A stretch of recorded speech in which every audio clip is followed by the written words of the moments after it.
Hello friends, মই বন্দিতা আজি আপোনালোকলৈ লৈ আহিছো এটা বহুত হেলদি ৰেচিপি আৰু টেষ্টি হয় হেতু যোনটো হৈছে অইল ফ্ৰী ৰাজমা আহকচোন ৰেচিপিটো কেনেকৈ বনায় চাওহি প্ৰথমতে আমি মছলাৰ পেষ্টটো বনাই লম তাৰ কাৰণে লাগিব আমাক পিয়াজ এটা বিলাহী লাগিব দুটা মই যোনটো এনেদৰে কাটি লৈছো 7-8 ফুটা নহৰু আৰু 3টা ভাল চাই জলকীয়া এতিয়া আমি গুটেইখিনি মিক্সিত পিসি পেষ্ট এটা বনাই লম মই ৰাতিয়ে ৰাজমা 2 কাপ তিয়াই থৈছিলো ভালকে ধুই মেলি তিয়াই থোৱা ৰাজমাখিনি প্ৰেসাৰ কুকাৰ দি দিব মিক্সিত পিসি লোৱা মছলাখিনিও এতিয়া দি দিব এতিয়া 2 গ্লাস পানী দিব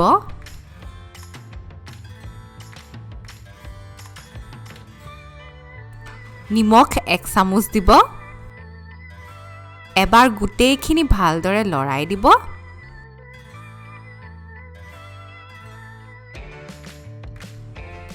এতিয়া ঢাকনখন মাৰি পেলাই গেছত উঠাই দিব 6টামান সিটি মাৰিবলৈ দিব কুকাৰৰ ভাপটো যোৱালৈকে আমি মছলাখিনি ৰেডি কৰি লওঁ আহক 2 টেবুলস্পুন সাতু গুৰি ল'ব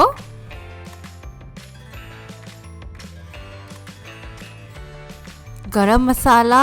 1 চামুচ লব জিৰা গুৰিও 1 চামুচ লব কাশ্মীৰী লাল মিৰ্চ পাউডাৰ লব 1 টিস্পুন চাট মছলা লব হাফ টিস্পুন অলপ কসুৰী মেথিও দি দিব এতিয়া গুটেইখিনি চামুচ এখনেৰে মিক্স কৰিব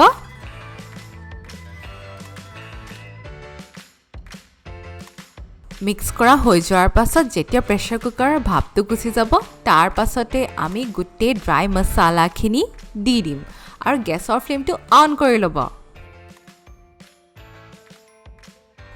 এয়া চাওক আমি দি দিম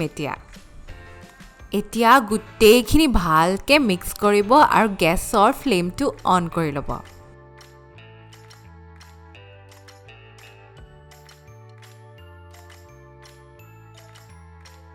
এনেদৰে ঘুটনাইনি ঘুটি দিব অকমান ৰাজমাখিনি অকন স্ম্যাশ কৰি দিব তেতিয়া আৰু টেষ্টি হৈ যাব খাবলে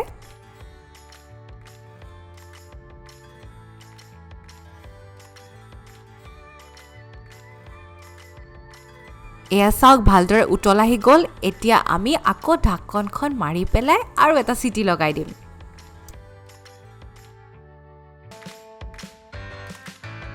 এয়া চাওক কি সুন্দৰ হৈছে কালাৰটো চাওক অকনো তেল নিদিয়াকে একদম হেলদি ৰেচিপি এটা বনাই দিছো